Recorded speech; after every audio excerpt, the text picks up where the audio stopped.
Today I would like to analyze AbbVie, one of the largest pharmaceutical companies in the world. If we're going to take a look at the stock price, we had an incredible performance in the last 5 years. We are up around 124%.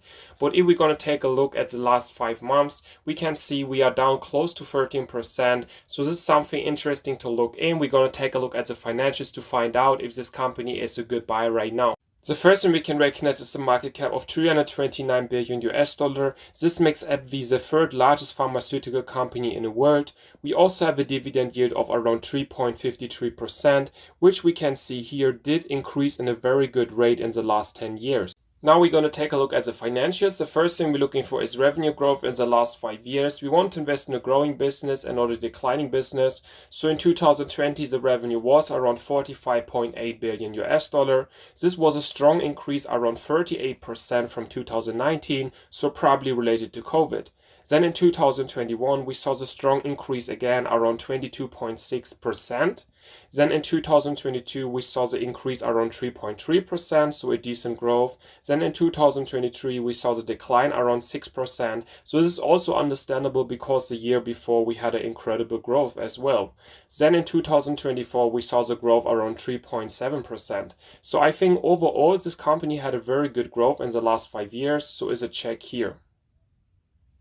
The next thing we're looking for is free cash flow growth in the last 5 years, a very important number because the free cash flow can be used to pay the dividend, to pay the stock buybacks, to invest in the business, and also to pay back the debt. So in 2020, the free cash flow was around 16.7 billion US dollar. This was a strong increase around 31% from 2019, so probably related to COVID. Then in 2021, we saw the strong increase again around 31%, so something we like to see. Then in 2020, we had a decent growth as well with 10%. Then in 2023, we saw the decline around 9%, and in 2024, we saw the decline around 19%. So overall, I still think we have a strong growth in the last 5 years. Of course, we don't like to see 2 years in a row the free cash flow to decline, but for me, it's still a check here. The next thing we're looking for is a free cash flow yield over 4%. So this can also tell us about the valuation of this company. The higher the free cash flow yield, the higher the indication for undervaluation. So we're going to take the free cash flow from 2024. So this is around 17.83 billion. We're going to divide it with the current market cap. The current market cap 329.13 billion. So then we're going to get the free cash flow yield for 2024. So let me calculate it. The number we're going to get would be around 5.41%. So I think this is a great number actually. It's over 4% and this could be an indication for undervaluation right now.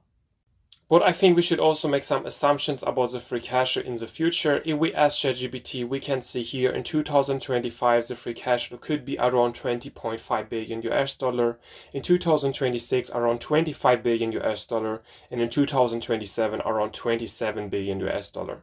So I'm not sure if these numbers are realistic, but let's assume that in 2027 we can reach around 25 billion US dollar.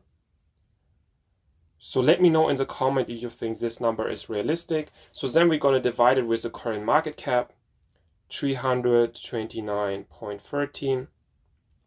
Then we would get the free cash flow yield for 2027 with our assumptions. So this would be a free cash flow yield around 7.59%.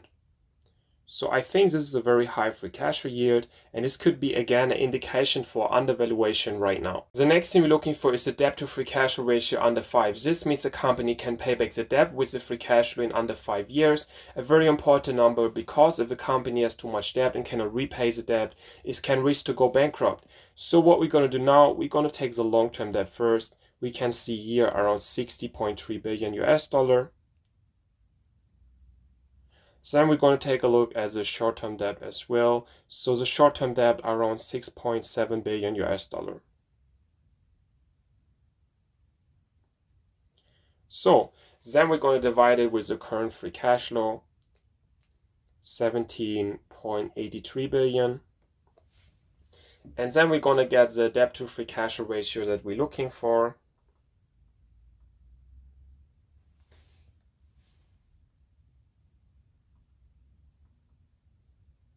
So the number we're gonna get would be around 3.76.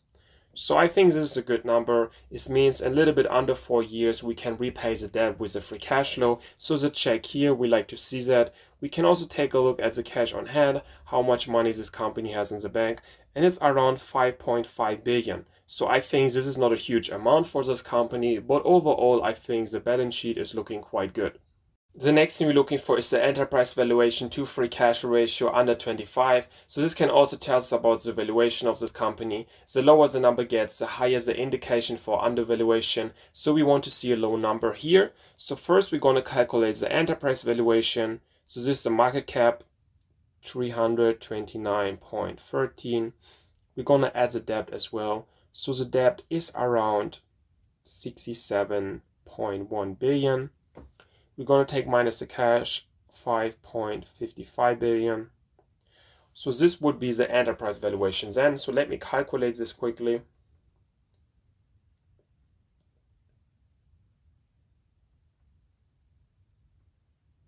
So the enterprise valuation that we get would be around 390.68 billion US dollar. So this is how much the whole company is worth. We add the debt, we take minus the cash. So now we're going to divide this with the current free cash flow, 17.83 billion. So the number we're going to get would be around 21.91. So I think this is a decent valuation. It's a check here. I think this company could be fair valued right now with this indication, but we can also calculate this number for 2027. So we would get a different number as well. So we're going to take the 25 billion in free cash flow.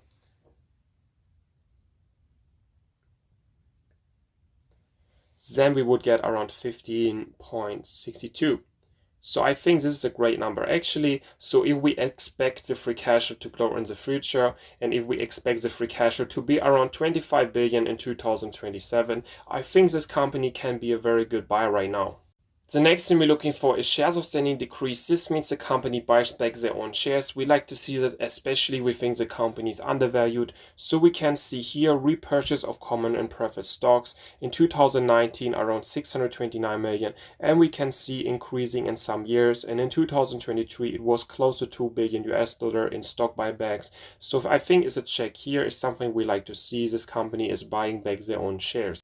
I would like to give my conclusion about this company, so let's start with the positive. So I think we had a good revenue growth in the last 5 years. I also think we had a good free cash flow growth as well. This is something we like to see. The balance sheet is also looking quite good. This means the debt amount is not too high and the cash on hand is also decent. The free cash flow yield around 5.41% is also looking quite good. And with our free cash flow assumptions for 2027, the free cash flow yield could be around 7.59%. So I think then this company would look undervalued right now. So the enterprise valuation to free cash flow ratio around 21.91 is also looking okay, but with our free cash flow assumption in 2027 the number could be around 15.62, and then I think this number looks quite better. Then we also have the stock buybacks. This is something we like to see, that the company buys back their own shares. So I think this company could be fair valued right now. But if you expect the free cash flow to continue to grow, this company could also be undervalued right now. If you found this video helpful, don't forget to like and comment and subscribe for more content.